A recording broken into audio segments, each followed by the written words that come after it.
So hi guys, welcome back to another video. I am doctor M D Faizan, MD holistic health expert. दोस्तों, आज की इस video में हम लोग बात करेंगे इंसोमिनिया यानी नींद ना आना या नींद कम आने के बारे में। इंसोमिनिया है क्या और इसका कॉज यानी कारण क्या है, और फिर हम लोग लास्ट में समझेंगे इसका ट्रीटमेंट का ऑप्शन क्या क्या है, यानी हम लोग इंसोमिनिया का मैनेजमेंट कैसे करते हैं। ये जानकारी इस वीडियो में आपको मिलेगी। अगर वीडियो पे पहली बार आए हैं तो प्लीज़ चैनल को सब्सक्राइब कर लें और बेल आइकन को प्रेस करके नोटिफिकेशन ऑल पे कर लें, ताकि जो मेरा जो भी नया नया अपडेट होगा सबसे पहले आपको मिलेगा। तो चलिए शुरू करते हैं।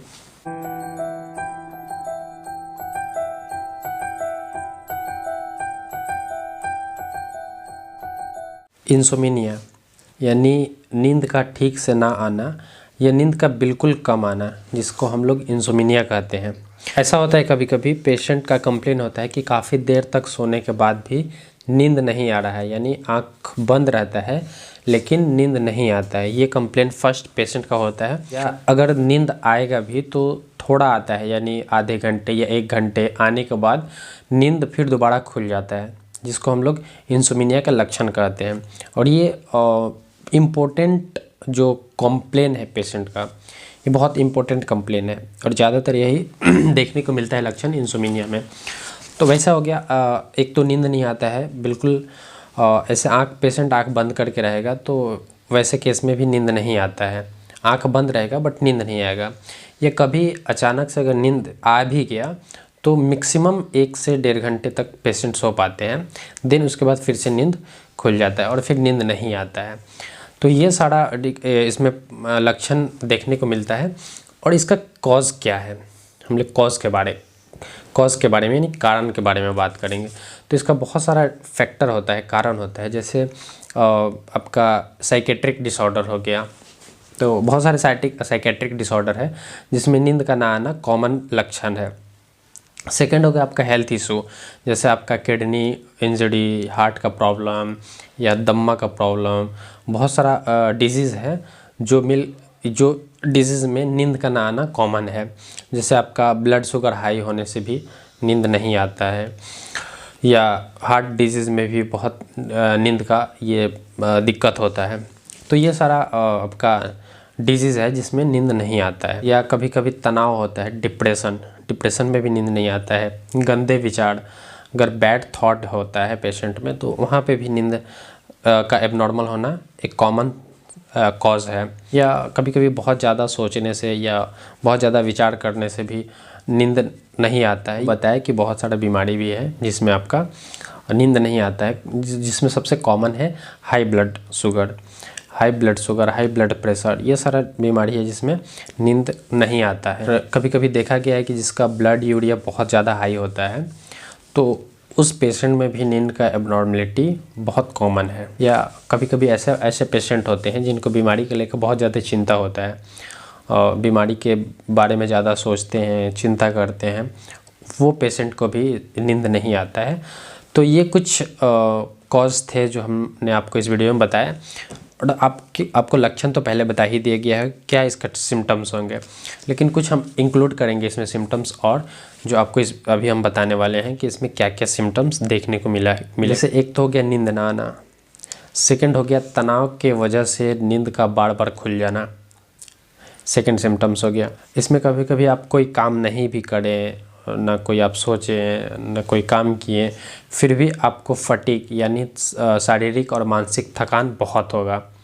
जो जैसे थायराइड में होता है वैसे ही आपको ना कोई काम किए बिना आपको शारीरिक और मानसिक थकान ज़्यादा महसूस होगा।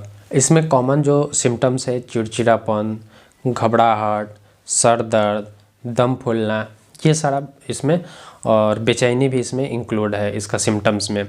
तो ये सारा सिम्टम्स मिलता है तो हम लोग इंसोमिनिया डायग्नोस करते हैं। तो ये हो गया कॉमन सिम्टम्स। अब हम लोग बात करेंगे इसका मैनेजमेंट, यानी इसका ट्रीटमेंट क्या क्या अवेलेबल है और कैसे इसको मैनेजमेंट किया जाता है। तो पहले मेडिसिन डायरेक्ट प्रिस्क्राइब नहीं किया जाता है, पहले कुछ हम लोग नॉर्मल जो प्रोसेस है वो करके देखते हैं। अगर उससे नहीं होगा देन हम लोग मेडिसिन देते हैं। तो उसमें क्या है, पहले तो पेशेंट को शाम के समय चाय, कॉफ़ी या कोई भी हॉट ड्रिंक पीने से मना करते हैं। और सेकंड पेशेंट का फिजिकल प्रॉब्लम सॉल्व करना चाहिए। जैसे कोई डिजीज़ है उसको कंट्रोल करें, हाई शुगर है शुगर कंट्रोल करें, यूरिया बढ़ा हुआ है यूरिया कंट्रोल करें, यानी जो भी डिजीज़ है जिसके कारण ये इंसोम्निया डेवलप हो रहा है उस फैक्टर को कम करना है। इसका सेकंड मैनेजमेंट हो गया। थर्ड हो गया कि सोने से पहले आप अपने दिमाग को एकदम शांत करके रखें और ज़्यादा सोच विचार ना करें, तो इससे भी नींद आने का संभावना होता है। या आप अपने मन को इधर उधर बहला के भटका के रखें ताकि आप जिस डिजीज़ से परेशान हैं या जिस चीज़ को लेके परेशान हैं वहाँ ज़्यादा डीपली में ना जाए, तो इससे भी पेशेंट को बहुत राहत होता है। या सोने जाने से पहले अखबार या कोई बुक पढ़ना चाहिए या कोई आर्टिकल काम करना चाहिए, पढ़ाई करना चाहिए। इस सब से ज़्यादातर नींद आने का चांसेस होता है। और नेक्स्ट, टेंशन से दूर रहने के लिए आप अपना ध्यान इधर उधर भटका सकते हैं जिससे आप टेंशन मुक्त हो और आपको नींद आ जाए। देन तभी नींद नहीं आए पेशेंट को, फिर भी कंप्लेन रहे, तो हम लोग एक नाइट रेस्ट या ज़ोलपीडेम टैबलेट हम लोग 10 mg का देते हैं। इसको रात में सोने से आधे घंटे पहले दिया जाता है। नाइट रेस्ट या ज़ोलपीडेम 10 mg का रात में सोने से आधे घंटे पहले दिया जाता है।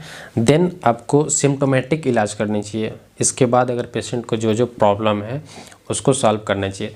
कभी कभी ये टैबलेट से ज़्यादा पेशेंट को राहत नहीं मिलता है तो हम लोग प्रोप्रानोलोल और अल्प्राजोलम का कॉम्बिनेशन देते हैं।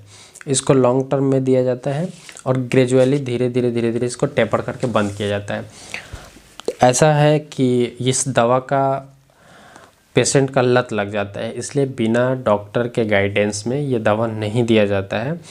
और इसका जो दवा बंद करने का तरीका है वो थोड़ा डिफरेंट है। अगर आप बहुत लंबे समय से दवा लेके डायरेक्ट छोड़ दे रहे हैं दवा, तो बहुत सारा साइड इफ़ेक्ट से आपको झेलना पड़ेगा और बहुत सारे कॉम्प्लिकेशन हो सकते हैं। इसलिए प्लीज़ से आप अपने डॉक्टर के गाइडेंस में ही ये सब टैबलेट यूज़ करें, नहीं तो आपको सीवियर साइड इफ़ेक्ट हो सकता है।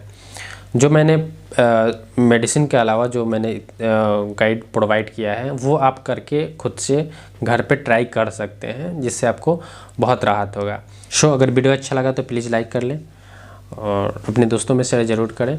मिलते हैं नेक्स्ट वीडियो में, तब तक के लिए जय हिंद, वंदे मातरम।